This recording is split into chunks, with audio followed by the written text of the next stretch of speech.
Hi everyone, welcome to my review of Miyazaki's Kiki's Delivery Service in 1989. So yes, back again for another anime review. And here we are with this Blu-ray. I picked this up, of course, it's by number 5 on the set, and I picked this up the other day. It came in the post pretty quickly actually, so I decided to actually just watch it tonight. I was originally planning to watch it this Thursday or Friday. So yes, this film, I was really looking forward to this, of course. It's one of the only other Miyazaki's, that I was actually really looking forward to genuinely, because in all honesty, I don't really look forward to Porco Rosso too much. Who knows, it may blow me away, and also the cast of the Cagliostro just doesn't really appeal to me too much either. But again, who knows? I don't, whatever opinions I have before of a film before I go to see it, it can be very different, of course, to when I actually see a film. It's just my honest first impressions, of pictures and stuff. I feel like Porco Rosso doesn't really appeal to me too much. This one really did. It looked like it was very charming, and yeah, just looked very nice. And it was, it really was. I really enjoyed this film, and just another Miyazaki that has really impressed me. I think it's a very interesting plot. I would say it's quite a bizarre plot, but of course it works. And basically this witch, she's a 13-year-old witch who basically, she's in this family, you see at the beginning, and basically at this age, as part of this ritual, they all have to the witches have to go to another town for a year to survive, basically, and stuff. And yeah, it's very strange, but I bought into it and stuff. And yeah, she has a cat named Gigi, and they travel together on a broomstick. She flies to this town, this seaside town, and then of course there's this character of Otomo who takes her in eventually, and in order for she helps this woman around the bakery and stuff, in order for her to have accommodation basically, and it all unfolds from there. It's kind of a coming of age story, and yeah, just a film it's kind of like a superhero film, when they're kind of struggling with their powers, the kind of thing, like maybe, Spider-Man 2 or something, although, you can't compare it, but it's kind of like that, which really appealed to me. It happened later than I thought it would in the film, the kind of struggle with the powers, in many regards, but yes, there's also this character of Tombo, who kind of, he becomes infatuated with her, Kiki, and yeah, he plays a kind of a big role in the film. He's one of the main characters. So yeah, the rest of the film is that, and it's just she meets someone as well towards the end of the film who is very interested in there, and very human conversations. And yeah, to me actually, after seeing it, it's probably actually the most lightest Miyazaki film. I would actually say in many regards this is even more lighter than Totoro, and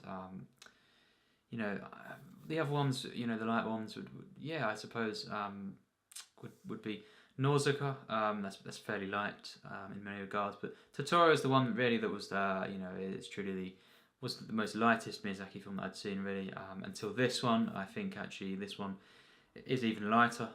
There's not any villains or anything in the film really, and stuff like that, and yeah, it's a very interesting film. It's one of his early ones, of course, and yeah, I will say, I really enjoyed this film. There was moments that I loved, and yeah, I think the character of Kiki is great for me. I loved the protagonist and the cat Gigi. I didn't like what happened eventually with the cat. I think maybe tell me what you think in the comments on that. This is not a spoiler review, so I can't actually say what happened. But things changed later on in the film. I didn't quite respond to the way it ended with the cat. And I can see the message there, but I didn't like that message, and I didn't like really if that's what I was getting from the film is correct, and I didn't really kind of enjoy how it ended with that. But yeah, I think overall certainly for most of the film, the relationship with the cat and Kiki is so enjoyable. It's really charming, and just pure delight really. And yeah, I just loved the protagonist of Kiki. She's kind of at first mostly, some people would say one note, but yeah, just a very enjoyable character. Quite amusing, bumbling character at times. She's quite clumsy, and yeah, just one who I followed. I would say, not all the characters are great for me. When she gets into the seaside town, most of these characters for me are very one notes. That would be one of my first flaws of the film, I loved, in particular, up until the town parts, I loved the first 15 minutes, and once she really arrived into the town and she met other characters, I think definitely they could have been better. The writing was personally for me a bit flawed there. I didn't really respond to a lot of the characters in themselves. I think it's kind of they're very much just side characters. They didn't feel fleshed out at all, and Tombo eventually he got better. Although I do think that a bit potentially there could have been a lot better as well. The relationship between him and Kiki, but yes, I think I did really enjoy the film. It's very peaceful. It's tranquil, and it eventually it does have a very interesting character development. Particularly as well the last sort of 20 minutes, she meets this other character, another female character, and the conversations there were actually really great. I was thinking for the first hour, it's not. It's lacking in emotional resonance, and that's why one of the reasons as well. I don't think is for me, I don't love it on the level say, I don't basically I don't prefer it to films like Spirited Away, Mononoke, and Howl's Moving Castle, and all these films, and not just Miyazaki films, but kind of other anime films. Whisper of the Heart, it's because it in comparison, it lacks the emotional resonance for me, the true, kind of emotions that I get from them films.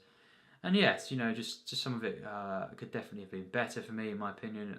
But yeah, I really enjoyed the film. The animation, for example, was actually better than the last Miyazaki film I saw, which was The Wind Rises. I think actually I do prefer the style of this one. Well, having said that, I basically prefer all the kind of styles that the Miyazaki films. To The Wind Rises, I wasn't as much a fan of that one. In terms of the actual animations, the characters and stuff. I think it lacked charm, and it actually lacked a lot of detail actually compared to pretty much all of his other films. And yeah, this one I love the animation once again. I think as well the flying, the way it was handled is really involving. Could have been boring, in the way that she flies around and stuff. And I think one of the things, it's not got the strongest of narratives for me, of the Miyazakis and stuff. I think it does lack certain things. There isn't much character development for at least an hour into the film, really. And yeah, it's fine. But I definitely think that there should have been, for me to really respond to it throughout, on that level.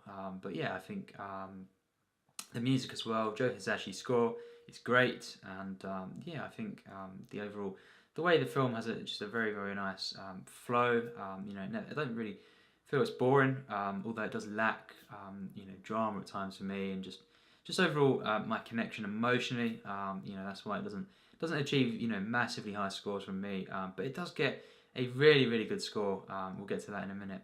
But yeah, I think I definitely would recommend this film, and I think just every act really. None of it was lesser, and even the final act actually. A lot of anime films or just kind of films in general, the final act is hard to match the rest of the film. Actually, I really some of the stuff that was best in the film was in the final act. Certainly the last third. Really great stuff at times here, and I liked the overall climax. I was disappointed with the actual ending. I think it was a very cut off kind of ending, and I think yes, they kind of he wrapped it up in the credits, but I would have liked for it to be just more kind of attention to this. This is actually one of the shorter Miyazaki films, anime films in general. I think it could have just spent more time on actually wrapping up all these things, not just in the credits, and as well just some of the way it ended with, for example, Gigi, the character, I didn't like really, but yes, very good film here, and I have to give it an 85%, so very high score from me. I think definitely another Miyazaki film that I was really impressed with, just really enjoyed. It's very, eventually it does have some spiritual moments, and it's very peaceful. I loved, some standout moments include, the early on part where Kiki, goes onto the train, and basically she, really funny moment, she basically when she's in the hay and the cows are licking her feet and stuff, that was hilarious. It has got some humour in the film, and not all of it for me lands perfectly, but yeah, definitely some really funny stuff and charming moments, and of course the whole kind of you know conversations towards the end of the film. I loved them, and just some moments as well in the middle where between her and the cat Gigi, and yeah, just very enjoyable, very charming. There's some fantasy in there, and I enjoyed the fantasy.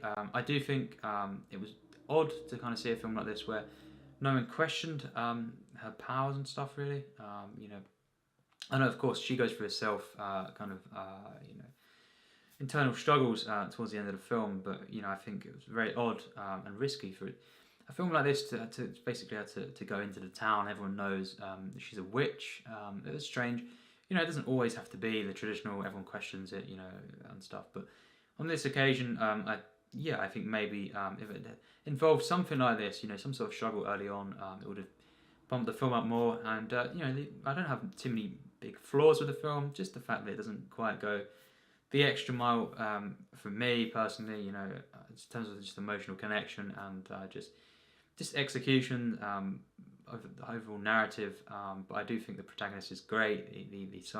The main side character of Gigi is great and really cute. There was a really great scene as well with a dog. That was amazing. I loved moments of the film, and I overall really liked it. I was glad that I picked this up, sooner than later, because I wanted to see this before. Films like Porco Rosso and stuff. Not as much of a priority for me. Basically, this is much better than Nausicaa, and far better, than in my opinion, a disappointment of The Wind Rises. It was a shame about that film. It's the only one I wouldn't quite say I liked from Miyazaki, but yeah, this is also better than Nausicaa. So very, very good film, and 85% is a very high score for me. Just not quite, one of his best films for me personally. And I would highly recommend the film. It's got touches of fantasy in there, but generally it's kind of more, it's very, very light-hearted. But it's more about relationships and growing up and stuff. It's very odd at times, and there's some weird choices, within the story and stuff. But yeah, I did really, really like it, and there's certain elements of the film that I loved, and just a very good experience. A lovely film, really human and charming, and just a nice experience. And despite some flaws of the film, I do really, really like it. And thanks for watching my review.